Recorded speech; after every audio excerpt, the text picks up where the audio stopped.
Gives me great pleasure now to introduce our keynote speaker. Chef John Rivers hails from the Four Rivers Smokehouse, that barbecue joint that began back in 2005 when John recruited friends to help a local family facing the increasing medical bills of their young daughter's battle with cancer. He used his sumptuous recipes to raise the much-needed funds for this little girl, the first of many causes his barbecue ministry supported over the years. This one event sparked the demand for his signature sauce and smoked brisket that ultimately inspired him to take the leap of faith and leave the corporate world where he managed a $1.4 billion pharmaceutical enterprise to open the first smokehouse in Winter Park, Florida. To this day, every new smokehouse maintains its roots in using good food to do good things for the community. John's concept immediately garnered recognition, resulting in the invitation to cook at the prestigious James Beard House in New York City and 4 consecutive invitations to present the 2011 to 2014 Food Network South Beach Wine and Food Festival. He has appeared on NBC and Fox morning news shows, as well as the Good Life Network, among others. He has been a celebrated national figure in foodsandwine.com, Cigar Aficionado, Restaurant Business, Food Magazine, Cooking Light Magazine, and the Paula Deen Magazine, and was most recently named as a finalist in the 2014 Ernst & Young Entrepreneur of the Year Award. He is a graduate of the Florida State University College of Business. He serves on the boards of numerous school and community-based charitable organizations, resides in Winter Park, Florida with his wife Monica and 2 children, Jared and Cameron. It's a great delight to welcome you to the podium.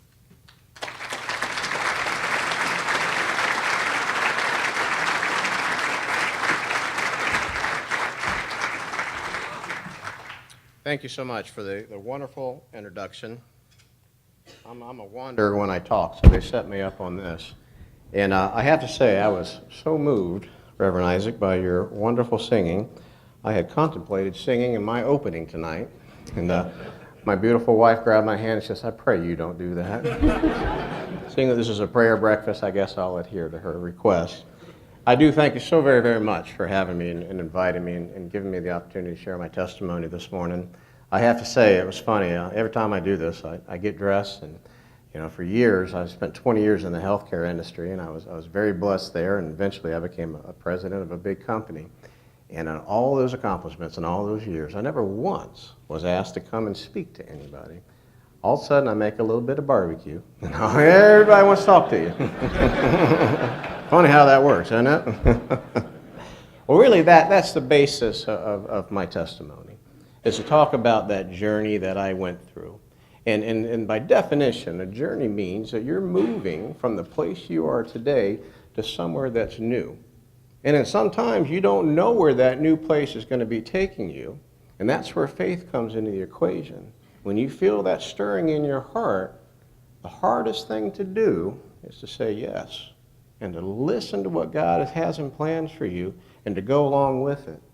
Now, I do believe there's 3 very important pieces that I learned in this, and I'm so joyed to share them with you. It's the importance of passion, the importance of perseverance, and the importance of purpose.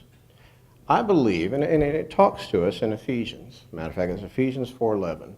We're all born with specific and special gifts. We're not all the same. You've got something that's special that makes you a teacher or a preacher or a salesperson or an operator. And I do believe, too, that when we're all born, we know what those things are. They're inherent. They're natural. And I think back, and you think back about all the things that you were inspired by when you were a child. Remember that question they always ask you, what do you want to be when you grow up? Well, how many of us are doing what that answer was today? Things happen in our lives that end up taking us down different paths. And sometimes those paths take us away from that purpose. You can call it purpose, you can call it calling, you can call it whatever you want to. But what you were intended to do with the life that God gave you. I know when I was younger, I loved to cook. Just absolutely was passionate about it. I cooked for all the family gatherings, and people would come over. And matter of fact, all those years in healthcare, I spent 20 years in healthcare, and all those years I'd be so excited to come home at night because I'd have Paula Deen and I'd have Emerald taped, and I would come in and just watch it and pour into it, and then the weekends in the garage, I'd just go to town cooking, and that's how I learned how to cook. Okay? But something happens in life that kind of takes you off of that path. Now, I will tell you this before I tell you my story. I said, it's something that I read a long time ago. It was by a theologian named Kirkendall. And he said that you have to live your life moving forward, but you tend to understand your life looking back. And the things that happen to you in your life, they may seem bad at the time, they may seem challenging, but they're all there for a purpose. You ever hear that analogy about God and tapestry? And we went to Rome a few years ago, and we saw these beautiful tapestries up there, and they're absolutely gorgeous. And the analogy goes from, if you ever look behind a tapestry, it's a mess. You got yarn and you got going all in different directions. You can't see what the exact picture is. But when you look on the front of it, and I believe that backside is our view of life. When you look on the front side of it, and that's where God is, it's a beautiful masterpiece. And He knows where every single twine and every single yarn is going, and it's doing it for a purpose. And I think part of the learning lesson in this journey is not necessarily having to understand why those things are happening and having to understand where that twine is going and where He's leading you. The greater challenge, I believe, is just saying yes when that stirring happens. Well, I meet with a lot of people, and we talk about what happened in life when you had that passion, you knew what you wanted to do, all of a sudden now I'm doing something completely different. Well, there's different events that take us down different paths, and I ended up in healthcare. I ended up in the business world. It wasn't what I was passionate about as I was growing up, but it was a great living. It's what presented itself to me through a number of circumstances, and I embraced it, and I went along with it. But something was funny. The further that I went into it, the harder it was to pull out of it. And something odd happened one day. It was about a year after I was the president of the company, and that's all I ever wanted to be. That was my goal. That was my goal in life. I wanted to be a president of a big pharmaceutical company. Well, here I was. We were $1.5 billion. We got 3,000 employees. And I talked to a friend of mine when I was with J&J for a number of years, and he had progressed as well. And I never forget the day driving back from Lake Mary, where our office was, and we were on the phone, and we were both complaining about our jobs. And I stopped, and his name is John as well. I said, John, what is wrong with us? We've got great jobs, great incomes, we've got great companies, they're both prosperous, the families are wonderful. What is wrong? What's missing? And I knew something was missing. Because I always tell people there's three things you typically get when you're working. Okay, you're working because you're learning, you're progressing, you're growing. Okay, you're working, you're doing something in your career that you love to do. Okay, number two, you're passionate about it. Or number three, you're doing it because you're getting paid. You need the income. And I'll tell you what, you're blessed in your life if you have all three happening at the same time. I'll tell you what, it's awfully tough if every day the reason you're getting dressed and putting your tie on is for number three. If you're doing what you're doing on a day-to-day basis and you're not learning, you're not progressing, and you're not loving and enjoying what you're doing, you're only doing it for the money, it makes it a very long day. And that's what was happening with me. And it's funny, you ask people, well, why don't you turn? Why don't you switch gears? Why don't you do something different? And I'm accustomed to it. I'm the one that said it. I said, well, I've got a family. I got a mortgage. I got a house. I got kids in school and private and this and that. I dug such a deep well, I couldn't get out of it. And you know what it comes down to at the end of the day? What I was saying? I was scared. I was scared I was going to jeopardize that and compromise that. You know what that is? That's fear. And I've come to believe and learn that fear is the tangible weapon of the enemy. It's in 2 Timothy 1:7, I believe, said, for God did not give us a spirit of fear, but one of courage and power and patience. And when you hear fear, you know what the onset of fear is? Is worry. You know what the onset of worry is? It's doubt. when you start doubting those gifts that God gave you before you were even born, he said, I'm going to bless him so much with this. When you start hearing that voice, saying, you can't do that. What if it's too risky? What if it fails? You might lose your house. You might lose your car. All those things that I started thinking about I was going to lose, guess what? Exactly what Congressman Mustard said. They're all worldly things. They weren't from God. It's that fear of losing everything that we built up. And we forget, and we didn't build it up. God gave it to us. You know what? And he'll give it to us again. If we just keep following his word. Fear is powerful. Fear is crippling. I talked about it in the news, as a matter of fact. We don't watch the news anymore. I hate reading the paper. I don't want to offend anybody. There's enough challenges on a day. You don't need to get brought down like that. Well, something that could be a challenge, can be a blessing too, happens in your life. Sometimes that wakes you back up. Okay, and they remind you, hey, this is why I made you. This is what you love to be doing. Mine came it was a phone call. This is back in 2004, and I have to say, I was just in the beginning of my faith walk. I was just getting into it, just understanding what it meant to be loved by God and to follow his word. And it was a phone call. I was the GM of Oncology Division, Cancer Treatment. And it was a phone call, which is really odd. It came through on my private line. Okay? Monica, my beautiful wife here, and a few others knew the phone number to get through on the private line. Everything else got screened because it went through the assistant. And the private line rang, and I picked it up. And what I remember so distinctly was a lady, and she was so distressed on the other end. And she says, Mr. Rivers, I'm so sorry to hear about your daughter. Now, back in 2004, my daughter Cameron was in kindergarten. And I said, it shook me up. I said, what's wrong with my daughter? What's wrong with Cameron? She says, well, her tumor. She said, her terminal brain tumor. Now, a couple things that happened. Even though I was in the cancer treatment business, and even though I've been in healthcare all my career, never before was I standing in the shoes and seeing the perspective of a parent with a child going through something so life-threatening. Okay? And from the time that I hung up the phone with this lady until 20 minutes later, until I reached Monica, I felt what that father must have been going through. And it scared me. It scared me to death. Now, before I tell you the rest of the story, I'll tell you this too. Right? To this day, okay, we don't know who that caller was. I do know it was not a mistake, because what I do remember distinctly is Mr. Rivers, Mr. Rivers. Okay? I'm so sorry to hear about your daughter. And I've told this story over and over, and it's been printed over and over. This is from back from 2004. It's almost 10 years. To this day, we don't know who that phone call came from. We went out. I said, we're going to find this family.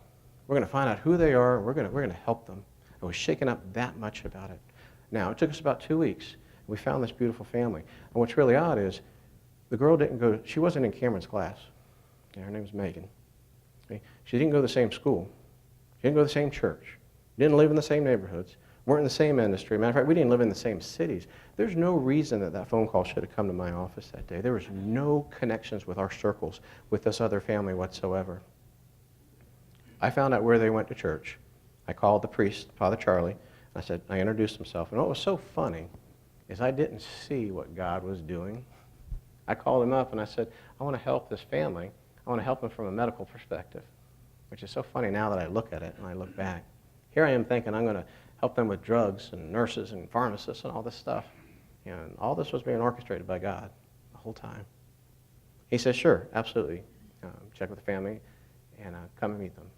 And I will never forget, it was after their service, and we were outside. We're walking down the vestibule, and it's Monica and I and our 2 children. I have a son who's older, and this beautiful family is walking up.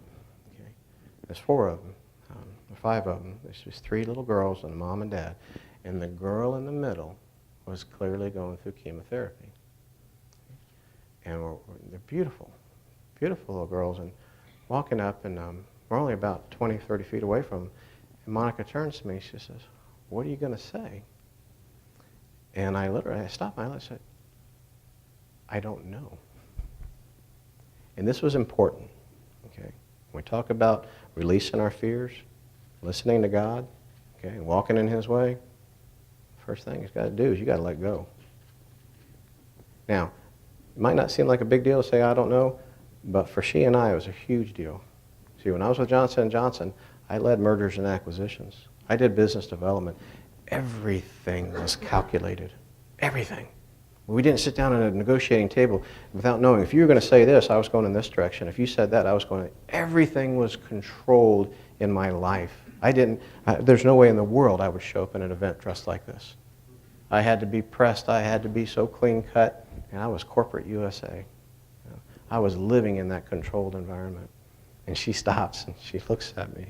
She says, you don't know. I said, I don't know. It was too late to turn back. They were on top of us now at this point. And I just remember embracing this beautiful little family and this girl. And the father's name is John. I said, John, I'm going to help you any way I can, introduce myself. And again, I laughed because I thought I was going to help him from a medical perspective. I didn't realize what God was doing. They were helping me. They were helping me move along and get back into that dream that I wanted to do and find my passion again. Well, a couple of weeks go by, and we're lining them up with medical supplies and pharmaceuticals and all this stuff. And one day it hits me. I said, they don't need more drugs. They don't need more nurses and pharmacists. They need money. I know what they're going through. So I called John up, and I said, hey, John, I said, let me write you a check. And what's funny, years later, Truett Cathy said one time, he said, there's three things you can pour into people. Your time, your talents, and your resources. He says, you want to get them off your doorstep the quickest, you write them a check. You want to pour into their lives, you truly love them, you give them your time, and you share your resource, your talents, you share that experience. You spend time with them. And I'll tell you what, looking back, I was learning this lesson real quick. John wouldn't take any money from me. We went back and forth, and I hung up the phone. And then all of a sudden, and I felt that nudge. Okay, this was literally the first time in my life I felt that nudge. And I tell you what, you often hear about, gosh, when God spoke to me, I wish it was an audible voice. Matter of fact, I wish it was a text. Say, do this, but it doesn't work that way. God speaks to us in our heart. The word heart is used 892 times in the Bible. Okay, it's third only to God and to Lord, and I think there's a reason for that. God speaks to us in here, and once we line up our lives to be able to hear that, we'll know what He wants us to do. Now, having the courage and then take that step, that's something different. Right? I picked up the phone, I called him back, and I said, hey, John, it's me. He says, yeah. He says, I appreciate that. I just told you no. I said, yeah. I said, tell you what, I didn't know what I was going to say. I said, let me host a barbecue event for you, okay, some kind of cooking event at your church. It'll be a fundraiser for Megan. I said, you don't have to do anything. You just invite your friends, and you have them come along. You don't have to do anything. It'll be just a celebration of her little life. Okay, so he talked to Josie, and he came back. He said, absolutely sure. Now, let me tell you a story. All right. Now, up to this point, after college, I moved out to Texas. All right. I went to school here. I grew up here in Florida, up in Jacksonville. Moved over there, and I always say I went to Texas, and I met the two loves of my life. My beautiful wife Monica and brisket. And you can count this. I said it in the right order this time. All right.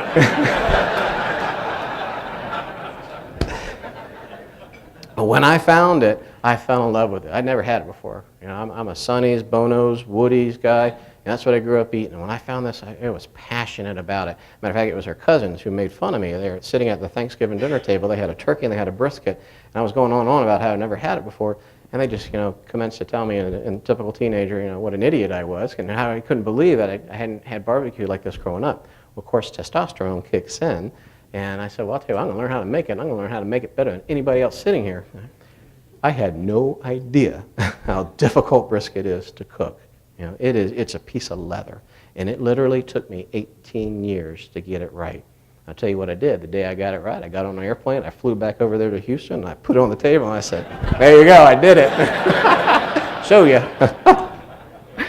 Well, over those years, I'd just been cooking in my garage. And like I said, I'd come home and I'd watch my tapes of Paula, and I'd go and I'd just experiment with it. Now, I'd only cook for friends, for football parties and gatherings like that, and maybe 20 people or so, okay? And it didn't always turn out good, by the way. This event that he said yes to was going to be held 10 days later, okay? I'm running a big business now, okay? 10 days later, 450 people RSVP. Okay. We didn't have the equipment, the know-how, the skill, the funding, the storage, didn't know how to do this. And I say to this very day, as it's by the grace of God that we pulled it off. We fed that many people.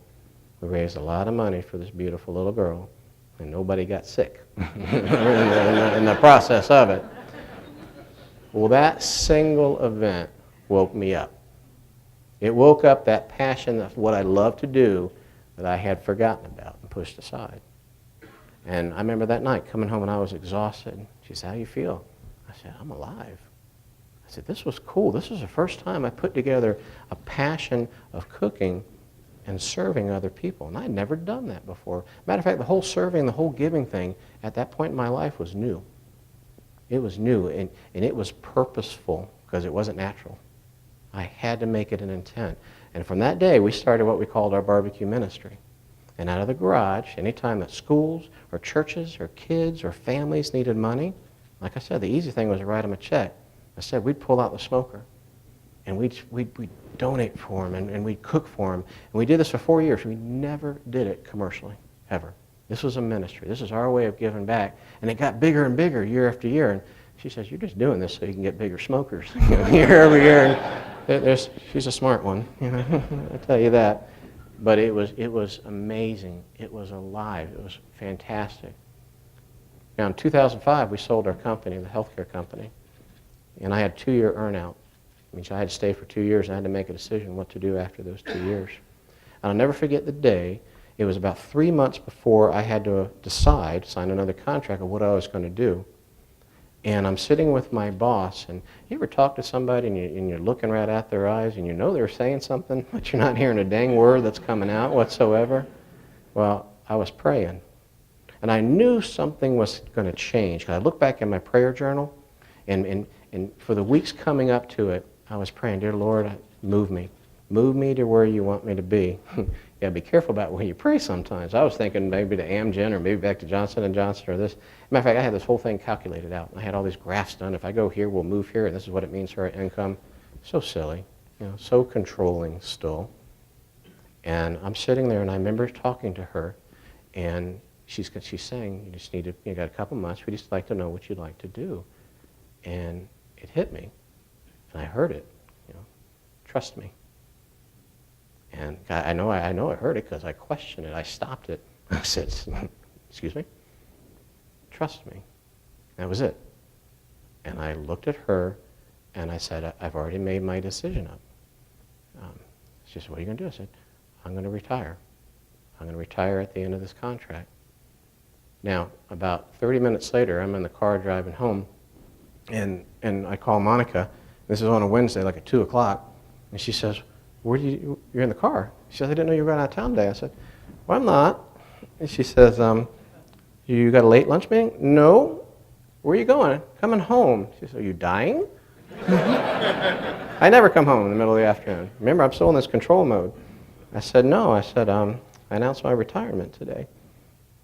And she asked me that question again. She says, "Oh, what are we going to do?" You know what I said again? "I don't know." It's important. I was letting go. I was listening to God each time I did it. Well, I did. We retired from it, and I started consulting and flying all over the country and helping companies build their businesses. At the same time, I was working on my recipes. Right? I had more time to do the ministry, so the ministry started growing. And one thing, a byproduct of it, was our barbecue sauce. And the barbecue sauce was just a pain to make, because I can grill, but coming inside the kitchen was very different. It took me 4 years to make this thing, and she always says it's 4 years of bad sauce that we had in the house. And all I wanted, and I know this is selfish, all I wanted was a little trophy. I wanted a bottle of sauce with my name on it to put up on my shelf. And I'd been happy, quite frankly, just with one of them. Well, I'll tell you what, you can't make one. You get somebody to make this, I talked her down into making 92 cases of a dozen each. Okay, and these were glass cases at the time because I couldn't afford plastic. I'll never forget the little manufacturers up in over in Daytona, and I had a little sports Ford truck and a little teeny truck. And this was in August, and I went and picked up these 92 cases. I'll never forget it because I'm driving down I-4 and the back of my truck is like that. And I know it was August because she's helping me unload all these cases in the back of our garage. And now here's a difference in perspective. Okay? I'm looking at the back of the garage and it's just covered floor ceiling, wall to wall, in my barbecue sauce. All right, and here's that label just that I designed and made, and it's facing me, and I'm just as proud as a peacock. And she looks at this, and we're covered in sweat, and she hits me, and she says, "What are you going to do with all this sauce?" You know what I said the third time? I don't know. That's right. From that August, okay, to the end of that year in December, 100% of the sauce sold. All 92 cases were gone. We never marketed it. We never advertised it. We never knocked on doors. It was all 100% word of mouth. And that was, I look back now, that's God confirming, okay, you're going down the right path. You're going down the right path. So I said to myself, I tell you, we need to make sauce. We need to be in the business of this. And we need to do more of this catering business in a facility. So we went out, and I said, I'm going to build a commissary to do my ministry work out of. And that's what Little Fairbanks was. That little team place, it was never intended to be a restaurant. It was supposed to be a little commissary, and I had these grand visions of making sauce out of there. Matter of fact, we were standing in it one day, and it was only, the whole thing is 1,300 square feet. I don't know if anybody in here had ever went to that original little place. And it was just breaks when we took it over. And you stand in the room there where you come in and get your food, and that's where you paid for your tires. And we were sitting there one day with a contractor. He says, I'm taking all this out, right? I said, I'll tell you what, why don't you leave it here, and we'll put some hot wells, just in case we have any food left over from the ministry on the weekend, just in case anybody wants to come in and buy our food. Never intended it to be for a restaurant. Matter of fact, the original recipe, the business plan, we had a little bell. You know those little bells when you go into the banks and stuff and you ring it? I said, well, we'll be in the back, and we won't know if somebody actually comes in. And they'll have to ring the bell and get our attention. We'll come up. Well, this is where the perseverance comes in. Okay? Someone said, the easy accomplishments result in shallow convictions. They were speaking the truth. Because the opposite of that, when you work hard for something, you think about a crisis you've been through with somebody. It could be a loved one, it could be a friend, it could be a challenge, it could be a team that binds you together. And that makes you strong. And it makes you committed to whatever that cause is. We started building this thing, and I will say up front, I had no idea what I was doing. I'd never built a restaurant. I'd built pharmacies all over the country, lunch drugs all over the world. I had no idea how to build a restaurant. So we started doing this, and this is now we're in 2009, okay? I don't know if you guys remember what happened in 2009. I tried to block it out. That's when the financial crisis kicked in, okay? Well, the original plan of this thing was costing me $188,000, okay? And it was only supposed to take about 3 to 4 months to do, okay? We're now 6 months into it, okay? We're $580,000 of cash into it. And my contractor, God bless him, he was on a cash crunch. He's now no longer there. Okay? This project, which I have no idea what to do with, is dead in the water. Okay? Dead in the water, sitting on Fairbanks, and I don't have the control, I don't have the knowledge to know how to fix this thing. And I tell you what else, what creeps in? It's that fear, that voice. Again, you're doing the wrong thing. You're going to fail at this. Not only was it a voice in here, it was every single industry expert that was out there was starting to step in. Consultants, friends, other restaurant owners, bankers, lawyers, wholesalers telling me why I was going to fail. 7 out of 10 or 8 out of 10 restaurants fail. Risky business. Oh, you're in a terrible location. You're on the wrong side of the road. I would tell them, I'm going to serve brisket. Barbecue's regionalized. People here just eat pork. They'll never eat brisket. Okay? I tell them they're going to put it on a tray and not a plate. I tell them it's going to fail. I tell them you have to wait in a line and sit outside on picnic tables because we don't have wait staff. We didn't have room for tables inside. You're going to fail. You're going to fail. You're going to fail. Honestly, going to story. One day I'm standing on the corner of Fairbanks and I'm looking up at this building and it's 60%, 70% there. No idea where to go. I'm underwater completely. And a car pulls up next to me, and he rolls down his window. He says, "This your place?" And I said, "Oh, yes, sir. Yes, sir." He says, "You're an idiot." Yeah. Let me hear it. Let me tell me all about it. And he commences to tell me, well, I'm going to fail too. You have to make a choice. I believe that when you start going down that path, why God created you, that's when the enemy is going to get involved. You know why? 'Cause I promise you, if I was sitting behind a desk running the company right now, I wouldn't be standing up here today telling you about how great God is. And he doesn't want that to happen. And that's when it starts. We didn't have a solution. And then the temptation came. I get a phone call from my old boss, okay, from the pharmaceutical days. And they had created an investment company, and they were buying pharmacies and pharmaceutical companies. And I love this man. He's my spiritual mentor and my business mentor. He called me up and says, John, he says, we're buying 3 specialty pharmacies.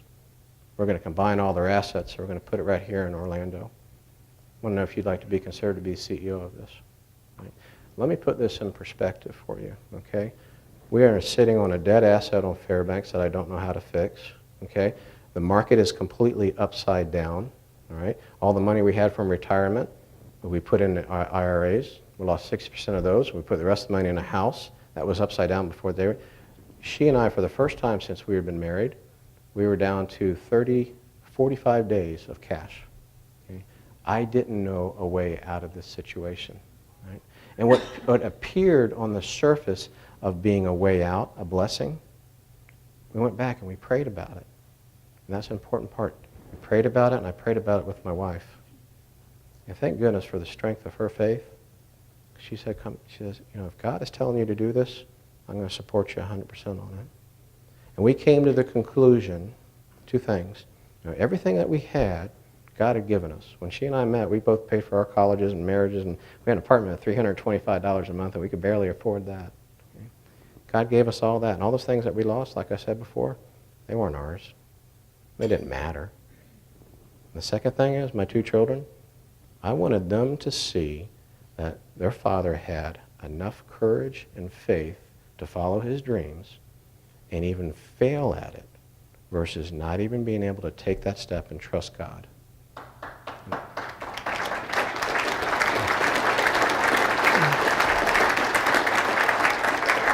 I think it was Mark Twain that said, 20 years from now, you'll regret the things that you did not do more so than the things that you did and failed at. And it's honest to goodness truth. We said no to Steve. And before I tell you the rest of it, about 2 months later, Steve called back. He said, thank goodness you said no, because the deal fell through. If I had gone down that path, which was a temptation to take me away from where God was stirring my heart, I would have been back at a desk and unhappy again. Right? We went down this path, and we didn't know a solution. We didn't know what we were going to do. Right? God stepped in then. And I learned a lesson. God is less concerned about you solving your own problems than he is about you trusting him to solve the problems. Because I sure didn't have a solution. I promise you that. It was about a week later. A dear friend of mine is in a Bible study up in Longwood. Somebody in his Bible study lives in Maitland and is driving up Fairbanks to I-4 every day, or once a week. Right? This somebody, his name is Brad Watkins, right, of Friedrich Watkins Construction. Friedrich Watkins Construction has 2 customers in town, SeaWorld and Disney. Okay? All right? He's going to this Bible study. He doesn't know that Kurt is a friend of mine. He says in the Bible study, I drive by this place every day. He says, I see it, and I know this guy is in trouble. I know this deal. And I feel a stirring in my heart. I want to reach out. I want to help him. But Kurt says, I know him, and you're right. He's in big trouble. He has no idea what he's doing. Brad steps into my life. Right? Brad gets us to CO in less than 45 days later and never takes a penny for the work that he did.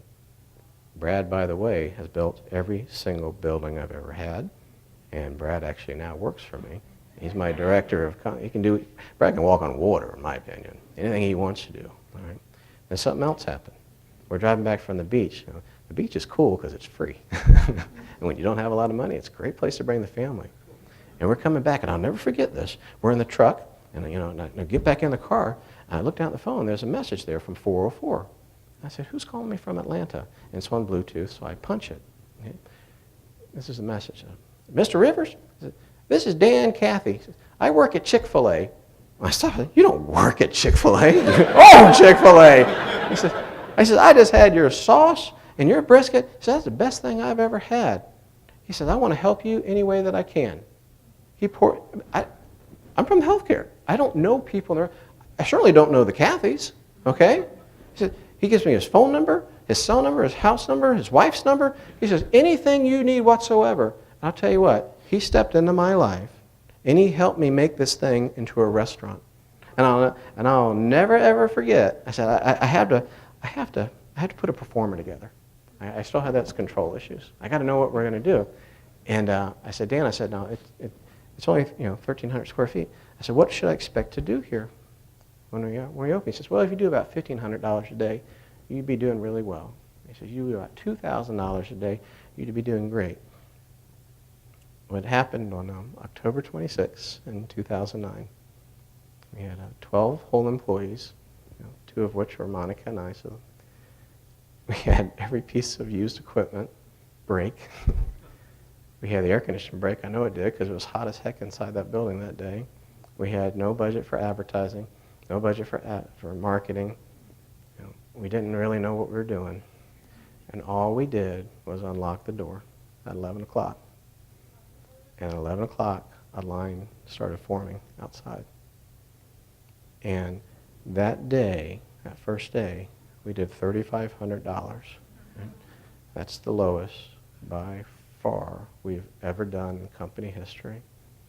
Today we have 5 stores open, and we've been blessed with 512 employees that we've created jobs for, and they're amazing people. And we're just going to keep growing and keep growing. And the third piece of that is the purpose. That's what Truett Cathy told me. He said, never let, the P&L is a good piece of equipment, a good tool to use to keep you in line and measure your business. He says, but never let it define your business. Never let it define who you are. You're going to have to make a decision between being successful and being significant. And success is defined by a lot of things. The title we have, the car we drive, the income we have. And there's nothing wrong with that, as long as that's not what defines you.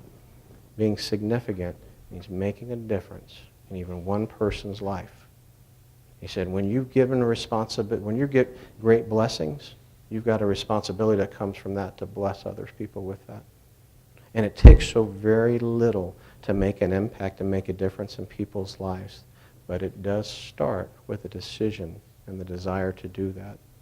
And to this day, we have never spent a penny, or if we just celebrated our 4-year anniversary, we've never spent a penny in traditional couponing and advertising and any of that. We take all those monies, and we never lost our roots in our ministry. We give those right back to the community. Every single year. Last year, we touched 325 different organizations. In one way or another, we help them. And we teach all these 512 amazing employees and kids the importance of running a business like that, and how God, as long as you keep him in the center of it, will continue to bless it. I'm going to close with this. This is something I heard Nelson Mandela say years ago in one of his speeches, and it touched my heart so much. He said, our deepest fear is not that we are inadequate. Our deepest fear is that we are powerful beyond measure and fully capable to do all that we are called to do. It is our light, not our darkness, that frightens us the most. I pray so much that each and every one of you listen to your hearts, follow your passions, don't listen to fear, and just trust in God and give up. Thank you very much.